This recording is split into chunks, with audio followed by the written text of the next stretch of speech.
Hello, fellow orchid lovers. It's Danielle here with an update. No, that wasn't an orchid. That was one of my puppies. Just a short update. Some things that are finally blooming and some amazing results with my Phalaenopsis orchids. If you'll remember in my 6-month update, I was telling you all how I have trouble getting Phalaenopsis to switch over to water culture. Aurora, get down. You're not allowed up there. You know better. Sorry, guys. I have trouble switching them over to water culture. They seem to dump their roots and it just gets a little bit crazy, but I think I may have figured out some of the reasons why I have trouble. One of the main reasons I feel is that I had a tendency to buy supermarket orchids that you know, probably didn't come to them in the best shape. And so it's really was a rescue mission from the beginning. But some of them also too, I did a lot of research on Phalaenopsis recently, and I watched a lot of videos on Phalaenopsis orchids, and I realized that I may have not been giving them enough light. I'm always so afraid of giving them too much light and singeing their leaves and causing damage to the cells of the leaves that I guess I was a little hesitant to put them in strong light. So my Phalaenopsis for quite some time, that was their window over there, and there is light as you can see, but that's a north-facing window, so there's no direct sunlight at any time. In the summer, at like the last hour before the sun sets, there is a little bit of direct sunlight right in the corner, but not really anything significant. And recently I updated you guys and told you that I put my Phalaenopsis in that window, which had been my Cattleya window, and I was concerned it might be too much light, but all the information I was receiving was making me realize that maybe I wasn't giving them enough light. So I put them in that window, and the results have been astounding. Just a few weeks, I would say maybe 3 to 4 weeks they've been in that window, and all the results that I'm going to show you have happened since then. So this is my mini phal. Mini phals are really my nemesis. I don't do well with them. They seem to be a little bit more finicky than Phalaenopsis, and I struggle with Phalaenopsis. So, as you can imagine, yeah, it doesn't turn out well. So unfortunately, I haven't been able to hold on to most of them, but this one has proved to be different. Most of the Phalaenopsis, mini Phalaenopsis that I've gotten have had crown rot, or one of them had really bad mealybugs, and the treatment that I gave it, you know, ended up killing it. Get down! Aurora! Get down! Okay. I'm gonna close you in here because you keep going up there. So anyways, my mini phal, I realized that mini phals supposedly need a higher feed than you would think normally, like higher than a normal Phalaenopsis. So I decided, hey, can't hurt. I've killed a few of these. Let me just up the feed gradually and see what happens. And when I got this, it had decent roots, which it's managed to keep. But this leaf was about half the size when I got it. And when I switched over to water culture, it seemed to have stalled. Ever since I started upping the feed, which again is only a few weeks, and I put it in stronger light, literally maybe 2 days after I upped the feed, it started to grow. And look at it. It's as big as the other leaves, or almost as big as the other leaves. So clearly, there is truth to the fact that mini phals do need more feed than a typical Phalaenopsis would. This has responded amazingly. And then this one, again, a relatively healthy orchid, never really lost its roots. It kept its roots. Leaves always healthy, very firm. But ever since I put it in that window, look at the explosion of new roots. And the old roots are branching. I mean, it's just, I'm really astounded because like I said, it's been maybe 3 weeks, 4 tops, and it's just responded immediately. This Phalaenopsis has good roots. It's one of the few store-bought phals that I have that does have good roots. Again, nice firm leaves, no problems. She had a flower spike when I got her. I didn't cut it off because it didn't brown. When all the flowers dropped, it started to develop a branch there. And now look at this. Oops. Buds. So that's pretty amazing as far as I'm concerned. Never had a Phalaenopsis do that before.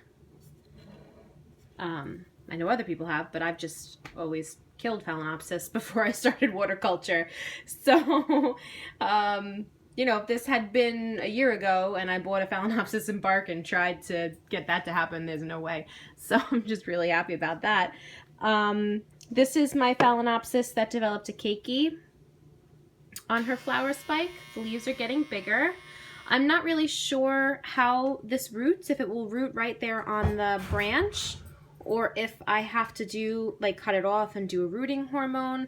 I've never had a keiki before, so if anyone knows how the roots develop, if I have to help it develop the roots, you know, I think that at some point it does need to be separated from the mother plant, otherwise it's just going to keep draining her energy.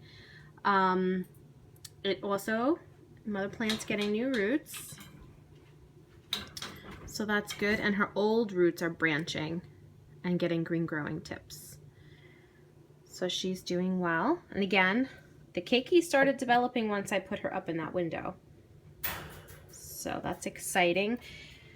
This other orchid, this is my Fuller's Gold Stripe. You can see also getting some roots there. Now this orchid already has a significant root system, so I would be surprised if it developed a lot of roots, but it is putting out a few new roots there. It has a new leaf. It had this old spike that I cut the tip because it was browning, but it had these branches.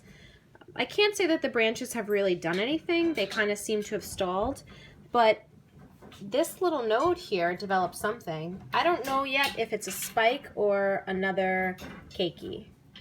So we'll have to pay attention to that and see what happens. Now they're playing through the gate. This is Aurora. And that's Jet. Those are my puppies. Jet is 7 months old and Aurora is 6 months old, even though Aurora's huge, but she's a Doberman, so that's why. And Jet is a Labrador pit mix. You want to go out, Aurora? Come on. Good girl. Okay. So, sorry guys. Hope I didn't make you dizzy.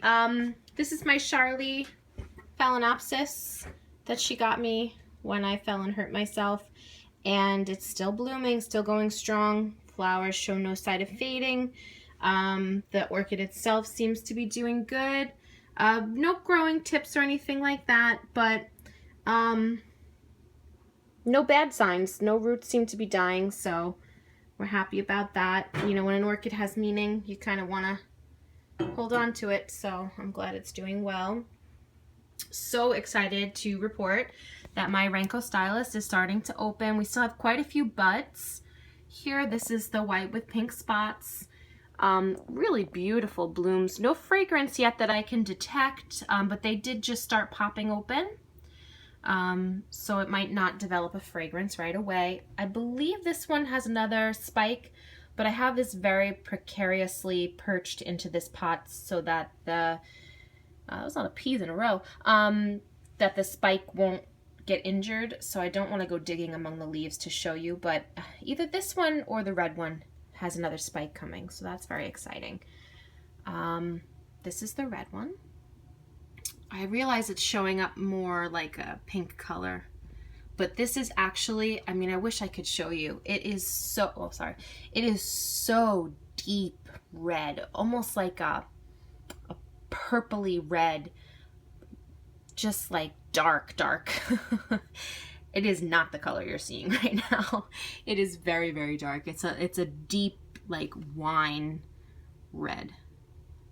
Really beautiful. But again, no fragrance that I can detect yet. But again, the buds just started popping open. And then this is something I just wanted to share for anyone else who ever struggles with Phalaenopsis orchids, whether you grow in water or you grow in bark, or any other media, semi-hydro, whatever. I'm now not afraid when a Phalaenopsis orchid dumps its leaves and it ends up like this. I mean, this is a sign that it's not healthy and there's something wrong. So yeah, this isn't good, but this used to panic me and it doesn't any longer. This orchid has no roots. I mean, you're going to see. Look at that. It has strands of, you know, the root that I took the velamen off of, but it doesn't have actual roots. This orchid was in the same state, only it didn't even have the strands. And look at it now. Firm leaves, growing new leaves, roots. I mean, it just had its stem. That's it. That's all this orchid had for about 4 to 5 months. Then the leaves did this, and then the roots started coming. So if your orchid is doing this, as long as you're keeping the stem hydrated, even if it has no roots, this is possible. Now, again, this orchid, although it has roots and it's growing leaves, I mean, it's still set back pretty significantly. It probably isn't going to bloom for several years. But it is possible to save, if you love your, your Phalaenopsis, it's just got these beautiful blooms and you've never seen them anywhere else and you want to save the orchid, this is possible. It is possible to save it. So if you see this happening, usually in my experience, when an orchid that is struggling, has no roots, all of a sudden the leaves go limp, it means it's going to start trying, it's pulling its energy to start trying to push roots, in my experience. I don't know if that's scientifically a fact, but this is what seems to happen right before it starts pushing roots. That's what happened with this one. That's what happened with this one. This is another one. Look at the root growth on this orchid. Now, I got this orchid. It had roots. It was great orchid. It was beautiful Harlequin orchid. It was developing another spike. It was doing great, blah, blah, blah. And then all of a sudden that happened. Same thing. It was left with 2 roots. So this orchid actually bounced back faster than that one did. But it was left with 2 roots. And all of a sudden, all the leaves went limp. And I was like, oh no. And then this happened. So it pulled its energy from the leaves to push out roots. At least, again, I don't have scientific facts to back that up, but that's what seems to be happening. So I'm really hoping that that will be the case with this one, that the leaves are desiccating like this because it's pulling the energy it needs from the leaves to push new roots. It's the same thing with this one. I've been struggling for quite some time to save this orchid. It did push out a new root. The tip, stopped growing. I was concerned. These leaves are very, very, very, very weak. And now look. There's a root. And that only came after these leaves went limp. As soon as these leaves went limp, it started to push the root. So, again, if your orchid looks like it's going to die, if you don't want to struggle and you don't want to fight, you can let it go if you can get another one or, you're done with it. But it is possible to take an orchid that has no roots and save it. This one I'm trying to save especially because it does have beautiful flowers that I've never seen anywhere else. So I do want to try to save this orchid. And also I'm very stubborn. So if I pay money for something, I don't want it to die.